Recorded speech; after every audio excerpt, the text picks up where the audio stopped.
Hello, everybody. My name is Kate Wexell, and I'm the director of The Compass. If you haven't already, please like this video and subscribe if you'd like to see some similar content. Today, I'm here with Karissa Nava, and she's going to talk to us about her new initiatives combining entrepreneurship and her heritage to support global communities. So, Karissa, could you sort of introduce yourself and your initiative? Hi, yeah, I'm Karissa Nava. I decided to make jewelry as a way to raise money for my missions trip in Bolivia, where I will be working with an organization that works with orphans and those in need, and then also helping with construction work down in Bolivia. I also did this as a way to channel my passion because I do love to create, and that's been something that's been a large part of my life throughout all of my life. And it's something that I wanted to start now rather than later so I can actually get good at it before I grow older. Yeah, so could you sort of describe your process of how did you get interested in making jewelry? How did you end up learning how to do that? Mhm. So my dad is from Paso Guerrero, Mexico, and my grandpa is still a silversmith to this day in Tasco. And so whenever we went to go visit him in Mexico, that's where I would learn. I would watch him string all the beads and do the welding with the silver. And I would want to learn. Of course, I was like 4 years old, so all I could do was string the beads on and try again when I dropped them. And then slowly I started to learn more. And my dad was also a silversmith before he became a surgeon. And so he taught me a little bit about techniques. And then my grandma's also a very artsy person. So she decided to start making jewelry. And I just kind of learned from them and decided that I could do it too. And that was how I started my own ability to do it, because was seeing and observing and learning and relearning and retrying things and techniques, and then finally finding what worked for me and my own personal style. Yeah, so what is your personal style? I really like to mix natural elements with wire and beads. So most of my things that I use are either pottery beads or they are natural stone, and then I use metal with it. And so I mix those together. I like to make them light and natural, almost organic looking, most people would say. And so it can go with really any natural color palette as well as bright color palettes. And I like to mix those two together. And could you remind us again what the name of your new company is and what specifically you guys sell? Yes, so I am the head of Hidden Vessels Jewelry. I make earrings mostly. I have one necklace on the website that I do make, as that was named after one of my dear friends. Um, and Hidden Vessels Jewelry really was started. One is because I was inspired by my friends. So you'll find the names of each of my friends on the website, as well as a small description of what they are and what they're like underneath every single earrings that I make. Yeah, why did you end up deciding to name your jewelry after friends and people in your life?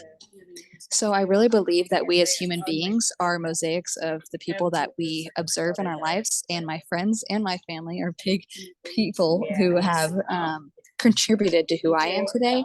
So I wanted to honor them in this business specifically because it is art, and they were the ones who pushed me in the beginning to do so. Yeah, and speaking of your family, I know that on your Mhm. website you talk about how this jewelry making process is related to your heritage. So could you Yes. delve into that a little bit deeper?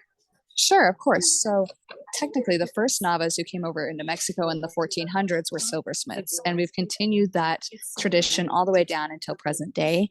I remember my dad still has pieces of silver in his hand from working with the pieces, and so does my grandpa, and it's continued on for since the 1400s. So it's been a long family legacy of doing so. Tasso Guerrero, where my dad is from, is called the silver capital of the world.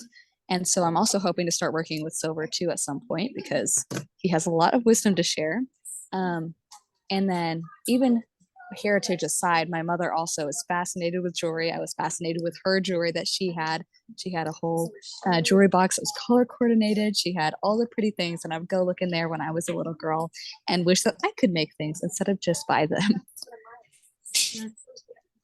Um, and so you talked about how this project is going to benefit you going on a mission trip. Could you talk a Yes. little bit more about that? How did you get invested in that? How has your faith sort of impacted your desire Mhm. to take part in community service?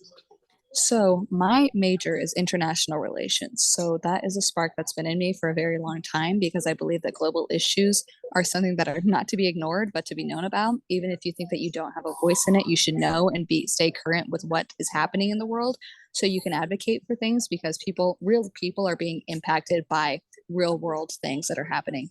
And I'm a strong believer in educating oneself about what is happening in order to make a difference. And for me, that making a difference was inspired by my own mother, who is big in missions. She's gone to the DR, they've had medical missions trips that they've helped lead. She's gone to India.